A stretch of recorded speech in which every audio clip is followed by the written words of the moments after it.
Hello everyone, welcome back to the Conflict Zone 24 news channel. Please subscribe, like and share my videos. Today we bring you a dramatic, hard-hitting review and explanation of the event titled Crimean Bridge in Flames, Ukraine's Strike Shakes Russia. We will take you through the exterior of the incident, the interior implications, how it performed as a strategic strike, the safety features or lack thereof, the unique selling points or strategic rationale, and approximate price or cost dimension in human, military, logistical terms, and then wrap up with our conclusion and a call to viewers to stay informed.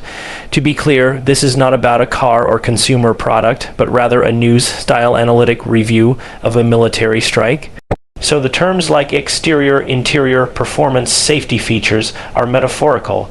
Applied to the event itself, let's dive in. From the outside, the exterior view shows a dramatic, violent spectacle.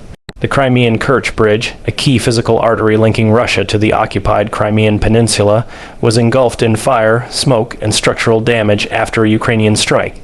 Observers saw black plumes rising into the sky, debris falling into the waters below, parts of the roadbed ruptured or collapsed, and urgent emergency response efforts scrambling to contain the damage.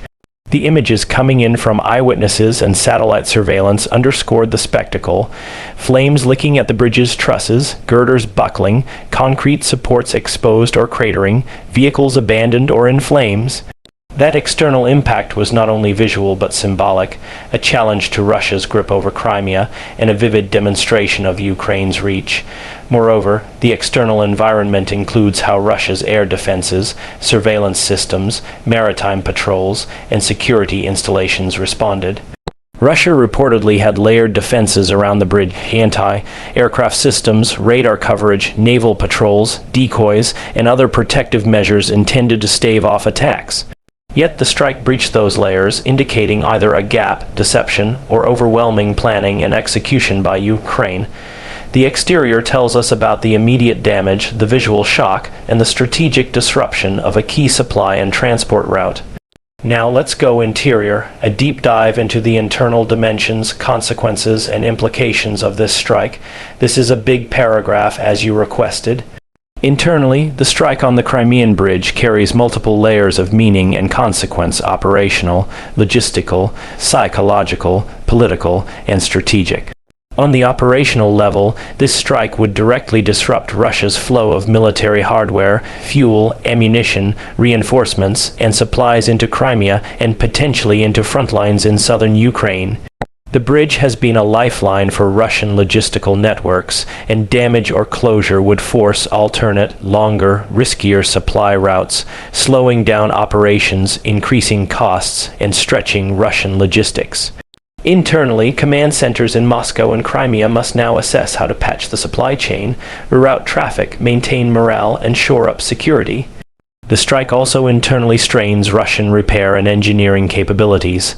How quickly can they assess structural damage, mobilize bridging teams, deploy divers or underwater teams, weld and reinforce, and restore partial or full operation? That internal repair loop is costly, time-consuming, and vulnerable to further attacks. Psychologically, internally within Russia and among Russian forces, the bridge strike sends a message of vulnerability, that even heavily guarded and symbolic infrastructure is not inviolable.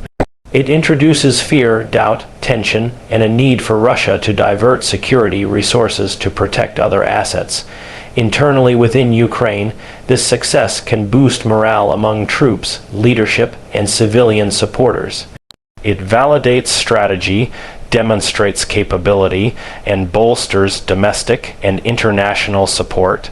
Politically, internally in Russia, leadership must manage narratives: how to show they are not weak, that retaliation is possible, that sovereignty is intact, even as critics or hawks may demand more aggressive responses.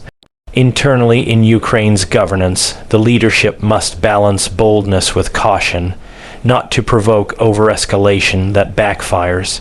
In sum, the interior dimension exposes the core stakes behind the spectacle: supply, repair, morale, decision-making, strategic adaptation, escalation risk, and messaging. The strike is not just a fireball, it is an event with deep internal ripples across military, political, and psychological domains. Performance. How did this strike perform as a military operation and in achieving its intended objectives? The performance seems to be outstanding in certain respects. First, it penetrated Russia's layered defenses and struck a deeply symbolic and militarily important target. That means Ukraine managed intelligence, planning, stealth or deception, and precise execution. The strike visibly inflicted damage to road and rail spans, possibly undermined bridge supports, and forced a closure or restriction of traffic, imposing real operational consequences. It also forced Russia to divert resources to repair, guard, and reinforce their infrastructure, creating a distraction and drain on their resources. The performance score is also measured by how sustainable the disruption is, whether Russia can rapidly repair or whether recurrent attacks can hinder restoration. In that sense, if repeated strikes or sabotage follow, the performance is multiplied. However, performance is not flawless. Bridges are massive and resilient, and full destruction or permanent loss is unlikely in one strike. Russia might recover portions or reroute through alternate corridors. So performance is strong but not decisive in one blow. In terms of strategic effect versus cost, this strike likely offers high leverage, relatively moderate resource input in special forces, munitions, drones, or underwater charges versus disproportionate disruption. As a stage in a prolonged campaign, it may perform as a force multiplier and symbolic turning point. Safety features, or rather, what protective or mitigating mechanisms were in place and what was lacking.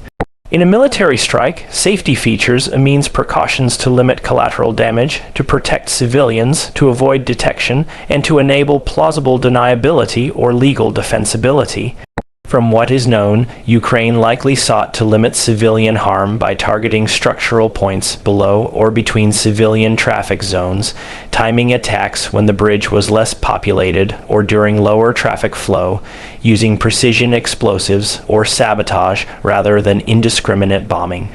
The use of drones, underwater demolition charges, or covert operations suggests a degree of stealth and selectivity, minimizing collateral damage. However, the lack of perfect intelligence, shifting defenses, and civilian proximity means that safety is imperfect. Russia's ability to protect the bridge was a safety feature on their side.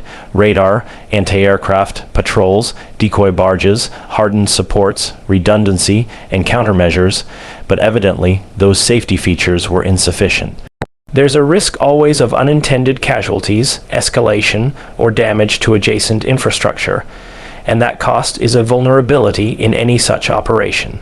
From a safety perspective, Ukraine's planners would have needed to assess the risk of civilian harm and public backlash and aim to achieve reasonable precision. The fact that reports emphasize no major civilian casualties or minimal signals an attempt at safety discipline, though independent confirmation is always contested in war reporting. Unique selling points, what makes this strike different, remarkable, or strategically advantageous compared to other operations. First, the symbolism. The Crimean Bridge is not just infrastructure, it's a political trophy, a statement of Russian permanence in Crimea. Striking it sends a powerful message that Russian control is contested. Second, the leverage. Damaging or disabling the bridge has outsized effect relative to resources spent. It forces Russia to stretch, respond, defend, repair, and adapt. Third, the psychological impact. It shakes confidence, draws attention, and becomes a moment of momentum for Ukraine. Fourth, the demonstration of capability.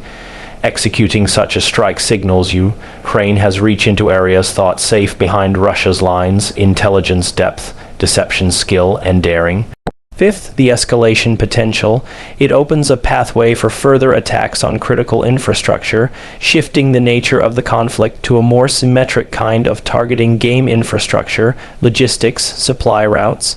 Sixth, it can serve as a forcing function on Russia, forcing them into overreaction, resource drain, reallocation, overextension. So this strike stands out not just as an isolated incident, but a pivot point toward more audacious operations. In war, the cost is paid not only in dollars but in lives, resources, time, risk, and strategic capital. The price. of this operation includes the munitions used, drones, bombs, underwater charges, special operations, the opportunity cost of committing skilled personnel, intelligence resources, risk of losing assets, risk of escalation from Russia's retaliation, and potential collateral damage or political blowback if civilians were harmed. Russia will pay its price in repair costs, labor, materials, security over the bridge, likely diversion of military resources, backlog in supply chains, increased logistical friction, and reputational cost. There is also political cost. Internal dissent in Russia could rise if such a symbolic target is struck. International norms, diplomatic fallout, and escalation risk add to the broader cost. We don't have a precise monetary figure, but considering the strategic importance, the cost is high but arguably worth it from Ukraine's perspective, if it yields sustained disruption and momentum.